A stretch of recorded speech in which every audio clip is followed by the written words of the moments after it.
संत तुकारामांच्या अभंगांची जी समीक्षा केलेली आहे राग जाधव यांनी आनंदाचा डोह या नावाने, त्यातील जी काही प्रकरणं आहे त्यातल्या प्रतिमांची किलबिल या प्रकरणाचा आपण विचार करत होतो.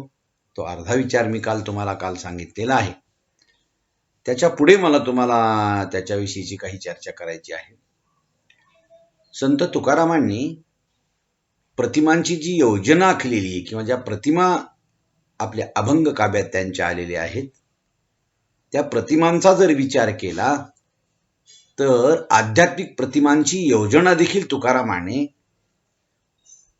आखलेली आहे आणि ती परंपरेनं पुढे चालवलेली आहे हे आपल्याला दिसतं. त्यांच्या विराण्या असतील, पायिकाचे अभंग असतील, हे तत्वतः पारंपरिकच आहेत.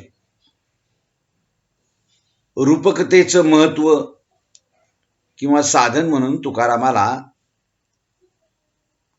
जे काही आपले अभंग रूपात मांडावे वाटले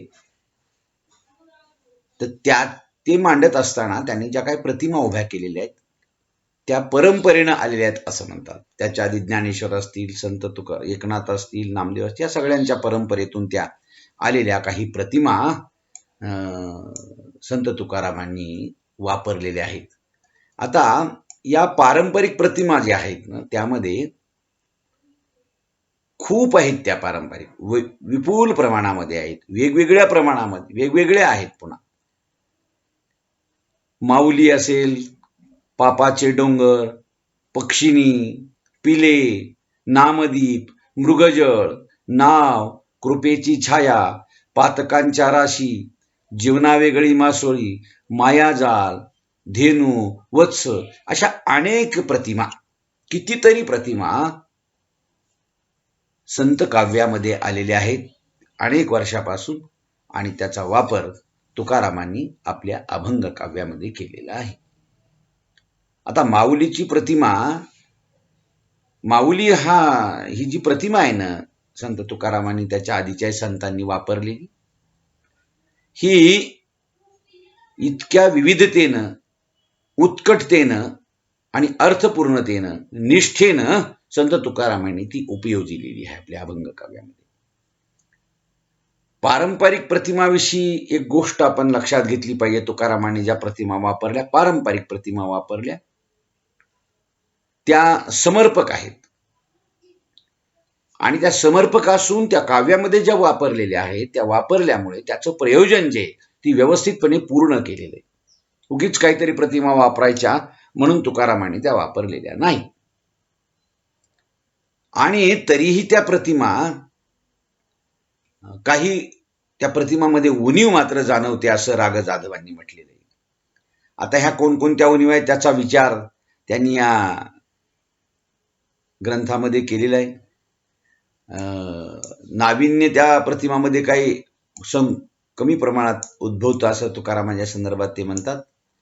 ह्या ज्या पारंपरिक प्रतिमा ज्या आहेत या प्रतिमा म्हणजे समर्पक आहेत, त्याचबरोबर त्या समाधान निर्माण करतात. याचा अर्थ असा आहे की त्या प्रतिमा परिचित जरी असल्या तरी त्या प्रतिमाचे उपमेय हे आपल्याला माहिती असतात. उपमेय म्हणजे मी काल तुम्हाला सांगितलं, उपमान आणि उपमेय हे दोनच गोष्टी लक्षात ठेवा. उपमेय म्हणजे ज्याच्यासाठी उदाहरण दिलं, उपमान म्हणजे जे उदाहरण दिलं ते. मी काल एक उदाहरण सांगितलं होतं, देवाचं नाव हे उपमेय आहे आणि अमृत हे उपमान आहे. उदाहरण दिलेले, देवा तुझं नाव किती गोड आहे, अमृतापेक्षाही गोड आहे. अमृत हे उदाहरण आहे. कशासाठी? देवाच्या नावासाठी. म्हणून उपमेय म्हणजे हे देवाचं नाव आणि उपमान अमृत आहे. आणि म्हणून ही जी उपमेय आहेत आपल्याला माहिती असतात. देवाचं नाव हे माहिती, पण देवाच्या नावाच्या संदर्भानं वापरलेली उपमेय, उपमानं जी आहेत ना ती उपमानं मात्र नाविन्य निर्माण करतात.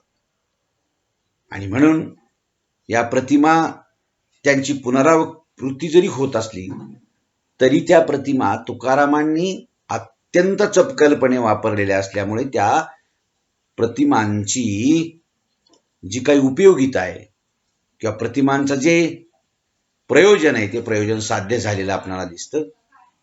आता ह्या प्रतिमांचा विचार करत असताना एक लक्षात घेतलं पाहिजे की तुकारामांच्या उपमान सृष्टी म्हणजेच प्रतिमा, या उपमान सृष्टीकडे अनेक टीकाकारांनी लक्ष वेधलं, त्यांच्या संदर्भात आपापली मतं व्यक्त केलेली.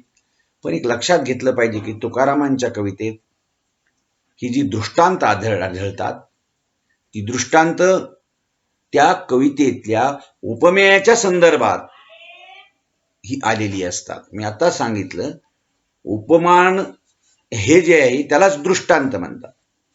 उपमेय ज्याच्यासाठी ते दृष्टांत दिला, देवा तुझी माझी भेट कशी होईल, मला तुझ्याविषयीची ओढ कशी आहे, हे उपमेय आहे.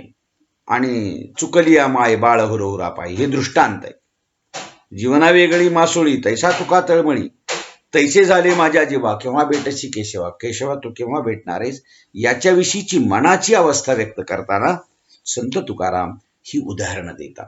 हे उपमेय आहे. देवा तुझ्या भेटीची मला लागलेली तळमळ हे उपमेय, आणि ही उपमान आहेत किंवा दृष्टांत आहेत. म्हणून पुष्कळदा ही दृष्टांत जी आहे ना, ही उपमेयाच्या एका अंगाचं अलंकरण किंवा स्पष्टीकरण किंवा अभिव्यक्ती साधतात. हे तुकारामांच्या उपमेय प्रतिमांच्या संदर्भात काही मर्यादा सांगितलेल्या आहेत किंवा त्या कशा एकदर्शी आहेत हेही सांगितलेले. तुकारामांच्या प्रतिमांकडे अगदी सूक्ष्मपणे जर आपण पाहिलं तर हेही आढळून येतं की अनेकदा तुकारामांची आत्मपर जी कविता आहे ते अनेकांग दर्शन किंवा अनेकांग दर्शक जरी असली तरी दृष्टांतमाला अंगावर मिरवत असते. म्हणजे दृष्टांतांनी ते आत्मपर अभंग जरी स्वतःचं जीवन काही गोष्टी सांगत असले जरी तुकाराम, तरी तिथं वापरलेल्या प्रतिमा मात्र त्या खूप महत्वाच्या आहेत.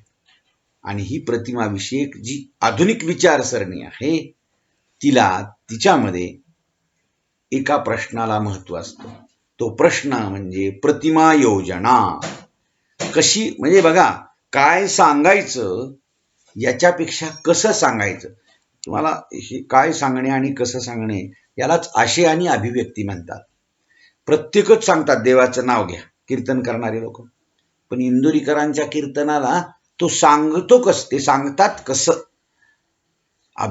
अभिव्यक्ती कशी करतात एखादी गोष्ट सांगताना, आणि म्हणून त्याला किंमत असते. तसंच साहित्यामध्ये तसंच कवितेमध्ये असतं. आणि म्हणून तुकाराम ह्या ज्या प्रतिमा जरी पारंपरिक असल्या तरी सांगताना त्यांची वाणी किंवा त्यांनी वापरलेल्या ज्या प्रतिमा आहेत, जे दृष्टांत आहेत, ते मात्र लक्षवेधक असतात, ती मात्र महत्वाची वाटतात.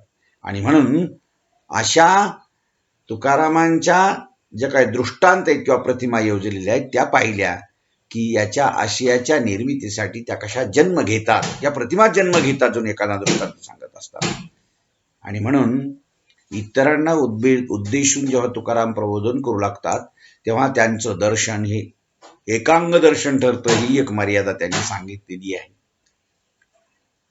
तुकारामांचे जे काही दृष्टांत आहेत ते पुष्कळदा पूर्वकालिक आहेत म्हणतात, धर्मग्रंथातील आहे, त्यातला ते विचार प्रकट करतात. अशा वेळी त्या दृष्टांतातले जे निर्देश आहेत ते निर्देश मात्र युक्तिवादाच्या दृष्टीनं जर विचार केला तर ते संदर्भ म्हणून आपण स्वीकारले पाहिजेत. या सगळ्या गोष्टी तुकारामांच्या संदर्भात सांगितलेल्या आहेत. आता दृष्टांताला अजून मागणीच, दृष्टांत इथं दिलाच पाहिजे असं तुकारामांना जेव्हा वाटतं तेव्हा ते एक दृष्टांताची मालिकाच मांडतात.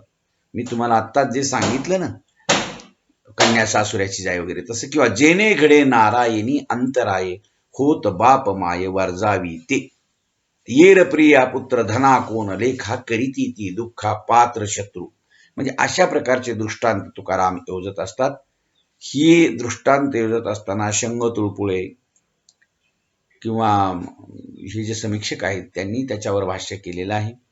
म्हणून तुकारामांच्या दृष्टीनं जी काही त्यांची वचन आहेत त्याच्या दृष्टीनं आम्ही वैकुंठवासी हे जर अभंग बघितलं आपण, आलो याची कारणासी, हे तुकाराम जेव्हा म्हणतात ना तेव्हा त्याचं कारण कोणतं असतं ते आपणाला चांगलं ठाऊक असतं. फक्त तुकारामाला चांगल्या ठाऊक असलेल्या काही दृष्टांत तुकाराम आपल्या कवितेत योजतात. त्यांना ठाऊक आहेत, जे आपणाला ठाऊक असतात, पण ठाऊक असून आपण त्या तशा दृष्टीनं कधीच वापरलेल्या कुणी बघितलेल्या नसतात. आपणाला माहिती आहे हो, ढेकर जेवण झालं की ढेकर दिला जातो. ढेकरे जेवण दिसे साचे, नाहीतरी काचे कुंथा कुंती. बघा, ढेकराला अरे यथा सांग जेवण झालं, हे जेवण झाल्याची तृप्ती आपणाला माहिती असते, पण तुकाराम ते दृष्टांतात जेव्हा योजतात ना, तिथं त्याचं नाविन्य वाटतं. नाही तरी काची कुंथा कुंती. नाही जर जेवण तसं झालं तर कुंथा कुंती करतो माणूस, कुथत राहतो. हेही बोल तेही बोल, कोरडे फोल रुचिविन. काही माणसं अशी वागतात. काही माणसं खरं बोलण्यापेक्षा बरं बोलतात. ते म्हणतात हे असं असं आहे हो, बरोबर आहे. ते तसं आहे हो, तेही बरोबर आहे. म्हणजे निसरड्या दगडासारखा शेवाळासारखा माणूस एखादा असतो, बोलत राहतो. तुकाराम म्हणतात हे कोरडं आणि फोल आहे, हे काही उपयोगाचं नाही असलं हो हो म्हणणं नुसतं, नाही का. आता एखादा माणूस असं बोलतो तसा बोलतो हे आपल्याला माहिती असतं, पण ते अभंगात तुकारामांनी म्हणलं, गव्हाची आहोती परी फाकेवरी खाऊ नये, किंवा तुका म्हणे असे हातीचे काकण तयाशी दर्पण विल्लाळ. आपल्याकडे एक म्हण आहे, हातच्या काकणाला आरसा कशाला. आता हे माहिती आहे, पण अशी योजना तुकारामांनी केली, आणि म्हणून वास्तविक नित्य परिचयाच्या असलेल्या ह्या सगळ्या गोष्टी प्रतिमा आपल्याला माहिती असतात, पण त्या कवितेत मात्र तुकारामांनी वापरल्या. म्हणून तुकारामाने कुठल्या तरी जादूने त्या ओळखिलेल्या सुरुंग लावलेला आहे असं म्हणतात. किंवा जेवण असेल, गहू असेल, काकण असेल, या सगळ्या गोष्टी फक्त तुकारामालाच ठाऊक आहेत, आणि आपल्यालाही त्या ठाऊक आहेत, पण आसून ठाऊक देखील अशा गुंफलेल्या माहीत नाही. आणि म्हणून कवितेतलं उपमेय आणि उपमान ह्या गोष्टींचा जर विचार केला तर जे सांगायचे ते, आणि ते सांगत असताना त्याच्यासाठी दिलेली उदाहरणं, त्या उदाहरणामध्ये वापरलेल्या तुकारामांच्या ज्या प्रतिमा आहेत, त्या प्रतिमा अतिशय उत्कृष्ट आहेत. तुम्हाला मला माहीत असल्या तरी त्या अशा ठिकाणी अशा चपकलपणे योजलेल्या आहेत की ते आपल्याला कळतात, नाही का. हल्या असतो, पखाल असते. पूर्वीच्या काळी पाणी वाहण्यासाठी पखाल असायची, हल्यावर टाकली. पण ही एखाद्या म्हणीमध्ये वापरलं ना, ती पखाल आणि हल्या. एखाद्याला असं असतं की एखादा अधिकारी असतो, मुख्याध्यापक, प्राचार्य वगैरे, चूक वेळेवर येत नसतो एखादा कर्मचारी, समजा कारकून असेल, प्राध्यापक असेल, मग त्याला म्हणण्याच्या ऐवजी तो शिपायाला तो म्हणत असतो अधिकारी, का रे संजू, अमुक अमुक रामेश्वरनं वेळेवर यायला पाहिजे की नाही. हो सर, बरोबर. अरे पण ह्यांना कशाला म्हणायचं, म्हणायचं तर त्यांनाच म्हणायचं ना, हे लक्षात ठेवा. म्हणून तो म्हणतो, एका बाहेरून म्हणतो, हे काय कामाचं बाबा, धनकूत हाल्याला इंजेक्शन पखालीला. ही जी योजना आहे ना, विशिष्ट ठिकाणी वापरलेली योजना, त्या उदाहरणांची, त्या उदाहरणामध्ये आलेल्या ज्या प्रतिमा आहेत, जी दृष्टांत आहेत, ते मात्र बघण्यासारखे असतात किंवा ते लक्षात घेण्यासारखे असतात.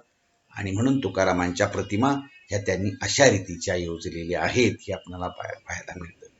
आता हे जे आहे ना, हे सगळ्या तुकारामांच्या प्रतिमांचा विचार केला तर आपल्याला हे जाणवतं की त्यांच्या प्रतिमा जणू अनेक रूपाने एकवटलेल्या आहेत.